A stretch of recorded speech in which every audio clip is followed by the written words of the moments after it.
औज़ु बिल्लाहि मिनश शैतानिर रजीम बिस्मिल्लाहिर रहमानिर रहीम।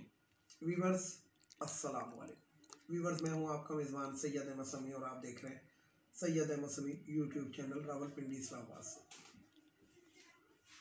वीवर्स, बड़ी धमाकेदार ख़बरें हैं और ख़बरों के साथ कुछ तजिया भी है जो ज़ाहिर बात है कि ज़ाती होता है। लेकिन सबसे बड़ी पहली बात तो यह है कि army chief general Qamar Javed Bajwa साहब ने अपने जो मातहत सीनियर अफसरान हैं, कोर कमांडर्स हैं, जो भी हैं, उनको एक पक्की हिदायत जारी की हैं कि आपने किसी किस्म की सियासत के अंदर कोई भी किरदार नहीं अदा करना है और निजी महफिलों में भी अगर आप जाते हैं तो कोशिश करें कि आप किसी से मुलाकात ना करें। अच्छा, मज़े की बात मैं आपको एक यहाँ पे बता दूँ, वही मैंने कहा था ना कि तजिया भी होगा बीच में, कि जो आर्मी के सीनियर अफसरान होते हैं, यानी कि कोर कमांडर्स हो गए या कोई भी हो गए, जो इस किस्म के सीनियर्स होते हैं, वो अगर किसी शादी ब्याह में भी जाते हैं तो वो उनकी कोशिश होती है कि बस वो अलग सेलेक्ट करके हाथ वाथ मिला के और जो मुबारकबाद वगैरह दे के वो एक सॉफ्ट कार्नर आप कह सकते हैं कि उस जगह पे वो महदूद हो जाते हैं अपनी फैमिली के साथ। लेकिन इसके अंदर होता क्या है कि ज़ुबैर उमर जैसे जो लोग होते हैं ना, ये जो चमचे करछे होते हैं, ये ज़रूर पहुँचते हैंगे, हाँ जी क्या हाल है, भाभी कैसी हैं, फलाना है ढिमकाना करते हुए। तो वो फिर जाहिर बात है कि वो बात को बढ़ा भी लेते हैं कि वो जी फलाना नहीं हूँ ये वो। तो बाजवा साहब ने अपने मातहतों को बाकायदा ये एक तरह से वो दे दी है, हिदायत जारी की हैं कि आप किसी भी किस्म की सियासत के अंदर बिल्कुल हिस्सा मत लें और किसी से मुलाकातों से परहेज़ करें। मादरत अभी एक और इत्तला मैं आपको दूं कि कल आपको मालूम है कि शहबाज शरीफ ने मुलाकात की जनाब चौधरी परवेज़ इलाही और चौधरी शुजात साहब से। तो चौधरी शुजात साहब मेरा ख्याल है कोई 2 हफ्ते पहले तो बीमार हुए नहीं, वो तो काफ़ी अरसे के अलील हैं। तो मैं अब आपको क्या बताऊं कि अब शहबाज शरीफ जो है, जिसको मैं शरबाज शरीफ कहता हूं, अब इस शरबाज शरीफ ने उन लोगों से भी मुलाकात करनी है जिनके अबाउजाद 15-16 साल पहले फौत हो चुके होंगे ना, तो उनके पास भी जाके मिन्नत तरला फलाना, यानी कि मुलाकात नहीं है, ये बेसिकली मिन्नत तरला प्रोग्राम है कि जनाब खुदा के लिए हमारी साख को बचाएं और ये करें। और जो पाकिस्तान के अंदर जो सियासी पंडित है, सियासी पंडितों के अंदर एक आध पंडित वैसे नून लीग में भी है, तो उनकी जो राय है वो राय ये है कि जनाब ये कोई मुल्क और कौम के लिए कुछ भी नहीं है। ये सिर्फ वो जो 18 या 17 तारीख को जो वो पेशी हैगी नैब के अंदर, वो उसके अंदर मनी लॉन्ड्रिंग के केस के अंदर, वो जो इनके चपरासी के अकाउंट में जो 4-4 अरब रुपए आते रहे और मतलब जिसे कहते हैं कि फ़र्द जुर्म आयद होनी है, तो ये सिर्फ और सिर्फ एक ऐसा तरीका है ब्लैकमेल करने का कि किसी तरीके से वो फ़र्द जुर्म आयद ना हो सके। इसी तरीके से राना सनाउल्लाह काफ़ी अरसे से बचा हुआ है कि जनाब फ़र्द जुर्म आयद नहीं होने दे रहा है, क्योंकि ख़ुद भी वकील है, तो वो वही गेम खेल रहा है जो जस्टिस काजी फाइज ईसा ने अपनी बीवी को बीच में ला के खेला था।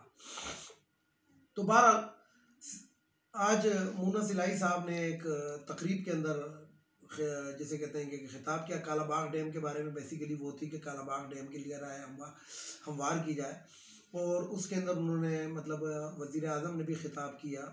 और बहरहाल लबे लबाब ये है कि जो मुन्ना सिलाई ने खिताब किया तो उन्होंने सीधा कहा इमरान खान साहब को कि हमारे घर के अंदर हम सियासी लोग हैं, कोई भी आता है तो हमें मुलाकात करनी पड़ती है, चाय पिलानी पड़ती है, लेकिन इसका ये मतलब नहीं कि हम हुकूमत के लिए और आपकी हुकूमत के अंदर कि आपकी हुकूमत के ख़िलाफ़ किसी साजिश का हिस्सा बन जाए।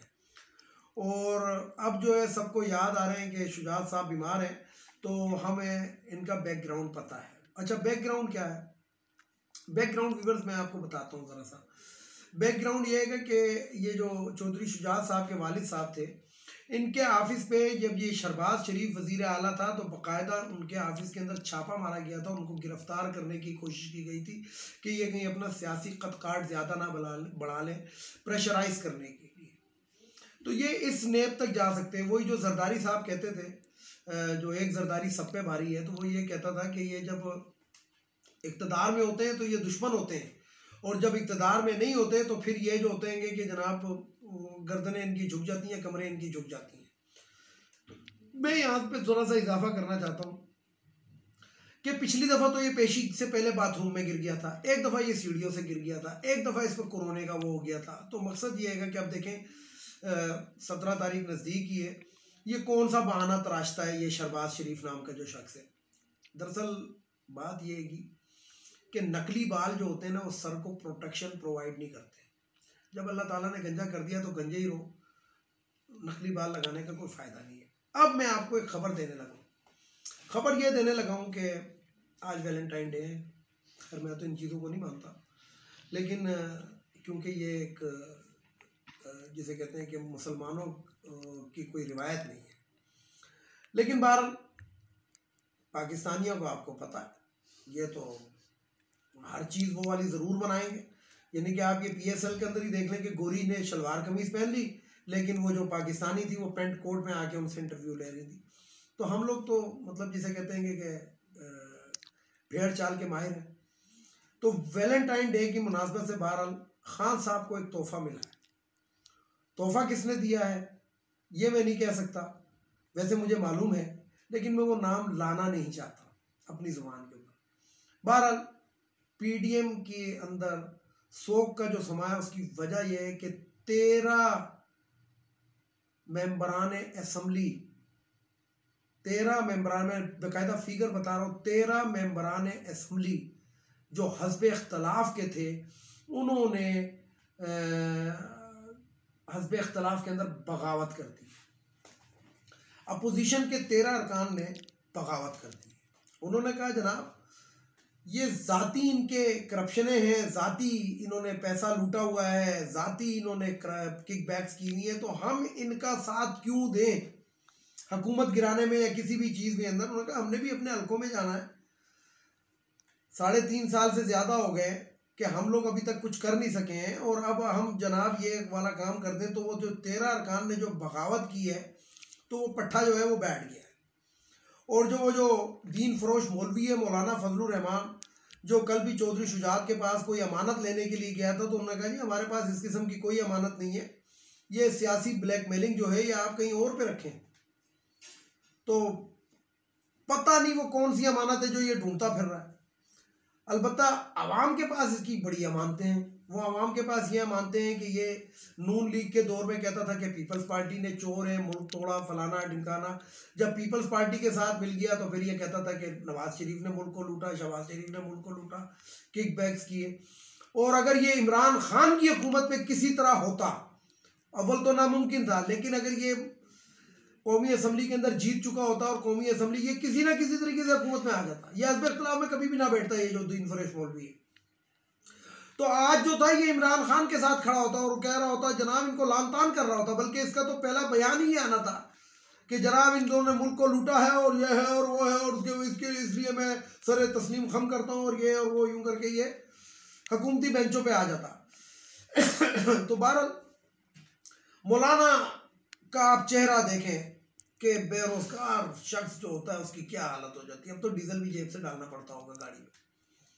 तो बात यह है कि मौलाना ना घर का रहा ना घाट का रहा। उसकी वजह यह है कि घर का किस लिए नहीं रहा कि कल वहाँ पे वो जो शिकस्त इसने खाई है और क्या कहते हैं वो गंडापुरों से, तो वो भी इसको याद रहेगी क्योंकि कम बैक कर गई है। PTI जो है वो कम बैक कर गई है, क्योंकि PTI का मुकाबला सिर्फ अपोजिशन से नहीं है, इनका PTI का मुकाबला जो है वो इलेक्शन कमीशन से भी है।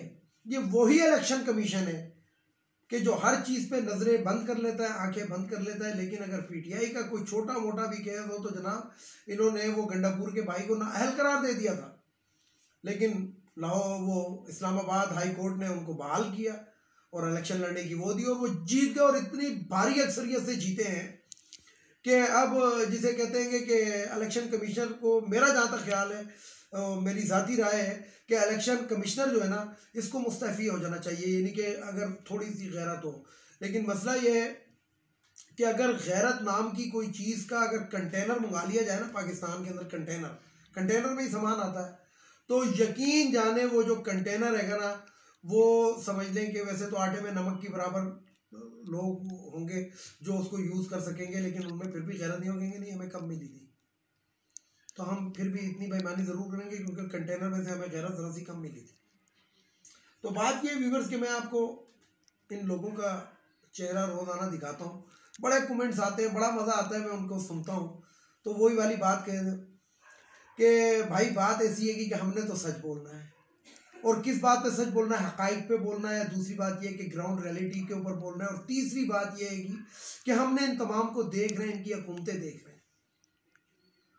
जो हुकूमतें, ये नहीं है कि मेट्रो बना दो, ऑरेंज लाइन ट्रेन बना दो, माल्टा ट्रेन बना दो, जंगला बस बना दो, कर्जे लेके बना दो, और उसकी हालत हमारी ये हुई हुई। पाकिस्तान के अंदर कम से कम 20 लाख अफराद को टैक्स पेयर होना चाहिए, कम से कम मैं कह रहा हूं, और है कितने, 4 लाख। अब बाकी जो 16 लाख रहते हैं, अगर ये 16 लाख रुपए की करप्शन करते हैं, तो अब आप हिसाब लगा के देख लें। यानी कि आटे में नमक के बराबर लोग जो है वो टैक्स देते हैं, फिर कहते हैं कि जनाब मुल्क गरीब है। बिल्कुल हुक्मरानों ने इस मुल्क को तबाह बर्बाद किया, ये नवाज शरीफ ने, जरदारी वगैरह ने, इन लोगों ने, लेकिन उसमें आवाम का भी हाथ है। आखिरी उम्र में दाढ़ी रख के, हाथ में तस्बीह पकड़ के और सर पे टोपी रख के मस्जिद के अंदर बैठ जाना, ये गुनाहों का कुफारा नहीं है। आपने जो टैक्स चोरी किया, कब्र के अंदर तो सब पूछा जाएगा, उधर तो कोई भी नहीं आएगा, उधर एसी डीसी कोई नहीं आएगा, बल्कि उधर एसी भी नहीं होता, और सर्दी के लिए वो ये भी नहीं होता कि आप सर्दी है इस बंदे को दफना रहे तो कंबल दे दो, नहीं, उधर उन्हीं 22 से 24 गज कपड़े के अंदर आपने जाना है। ख्याल करें, वीडियो को लाइक करें, शेयर करें, सब्सक्राइब करें, बेल आइकन के बटन को ज़रूर दबाएं ताकि मेरी नेक्स्ट वीडियो आपको मिल सके। इसके साथ ही इजाज़त चाहता हूँ। इजाज़त चाहने से पहले मेरे रिवायती जुमले, एक इन अफगानियों को हमारे मुल्क से जाना चाहिए, एक ये ख़वातीन की मखसूस निशस्त कौमी असम्बली, सूबाई असम्बली, सेनेट, ये नहीं होनी चाहिए। तीसरे नंबर पे वो जो भगोड़ा लंदन में बैठा उसको वापस आना चाहिए। और सबसे आखिर में जस्टिस काजी फाइज ईसा, मैं तुम्हें रोज़ाना अपनी वीडियो में याद करूँगा, अच्छे लफ्ज़ों से नहीं, करप्ट लफ्ज़ों से, कि तुम करप्ट थे, तुम्हारी बेगम भी करप्ट है, तुमने अपनी बीवी को इस्तेमाल किया अपनी करप्शन छुपाने के लिए। तो मेरी अदालतों से यही गुजारिश है कि अपने आप के अंदर वो क्वालिटी पैदा करें कि लोग आपकी इज्जत और एहतराम आपके डर से ना करें, बल्कि आपके फैसलों की वजह से करें। पाकिस्तान की तारीख के अंदर एक पारसी जज, उनका नाम आज भी लोग इज्जत से लेते हैं।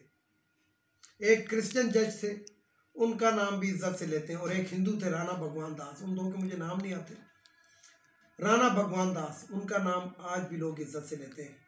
लेकिन इफ्तिखार चौधरी का जिस तरह लेते हैं, इससे आगे मैं बात नहीं करता। इसके साथ ही इजाज़त चाहता हूँ तमाम देखने वाले सुनने वालों को। अल्लाह हाफिज़। और आखिर में वही नारा, पाकिस्तान जिंदाबाद।